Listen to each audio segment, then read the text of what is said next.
बाद है बेटा विदेशी शब्द। विदेशी शब्द का अर्थ है जो शब्द हमारी भाषा में विदेशी भाषाओं से आए हैं। मैंने पहले भी बताया था हमारी हिंदी भाषा एक ऐसी भाषा है जिसने अनेक भाषाओं के शब्दों को अपने अंदर समाहित कर लिया है। इस प्रकार हमारी हिंदी भाषा में अनेक भाषाओं से शब्द प्रयुक्त हुए, जैसे हिंदी अंग्रेजी के शब्द हैं स्कूल कॉलेज, अरबी के शब्द हैं इनाम मरीज औरत आदि, फारसी के शब्द हैं जहर जमीन कागज आदि, तुर्की के शब्द हैं तोप चाबी गलीचा आदि। इस प्रकार ये बहुत सारे शब्द ऐसे हैं जो हमारी भाषा में हमारी हिंदी भाषा की तरह ही हमारी हिंदी भाषा के रूप में ही प्रयुक्त होने लगे। तो इनको हम किसके अंतर्गत रखेंगे? विदेशी शब्द। विदेशी मतलब दूसरे देश की भाषाओं से आए हुए शब्द। उसके बाद है बेटा संकर शब्द। संकर का मतलब है मिला हुआ रूप। जैसे संयुक्त होता है उसी प्रकार संकर शब्द का भी निर्माण कैसे हुआ? मिला हुआ। मिला हुआ कैसे? जो शब्द दो भिन्न भाषाओं के मेल से बने हो, जो शब्द अलग अलग भाषाओं से लिए गए दो शब्दों के मेल से बने हो वो संकर शब्द कहलाएंगे। कैसे? जैसे सजावट कक्ष। अब सजावट कक्ष में क्या शब्द है? एक सजावट है एक कक्ष है। अब सजावट कक्ष में सजावट किसका शब्द है? हिंदी का शब्द। और कक्ष किसका शब्द है? संस्कृत का शब्द। इसी प्रकार टिकट घर, टिकट किसका शब्द है?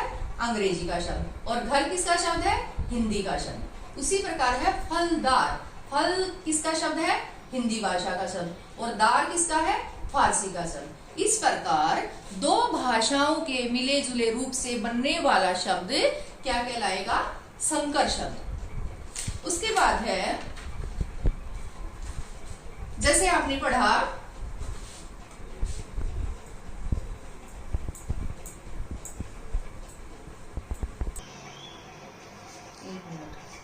अभी आपने पढ़ा था तत्सम और तद्भव शब्द जो उत्पत्ति के आधार पर हमारे पहले और दूसरे स्थान पर आए थे। तत्सम संस्कृत और तद्भव हिंदी रूप। अब बहुत सारे बच्चे तत्सम और तद्भव की पहचान में कंफ्यूज होते हैं, इसलिए मैं आपको एक छोटा सा नियम बता देती हूँ जिसको आप ध्यान पूर्वक सुनेंगे तो आप इनकी पहचान करने में कभी भूल नहीं करोगे। जैसे तत्सम का मतलब है संस्कृत। जो संस्कृत से शब्द हमारी भाषा में आए हैं वो तत्सम के अंतर्गत रखे जाएंगे।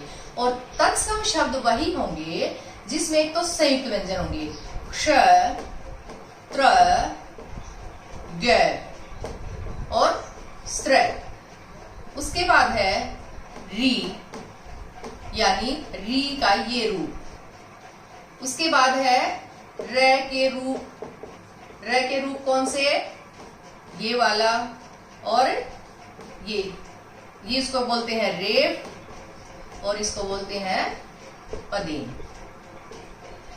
इस प्रकार जिन शब्दों में क्ष हो त्र हो ग हो श्र हो यानी संयुक्त व्यंजन हो, री हो, र के रेफ और पदेन वाले रूप हो, वो शब्द 99% तत्सम शब्द के अंतर्गत आएंगे। एक आध शब्द हो सकता है अपवाद हो लेकिन वो तत्सम शब्द के अंतर्गत आएंगे। उसके बाद है बेटा तद्भव।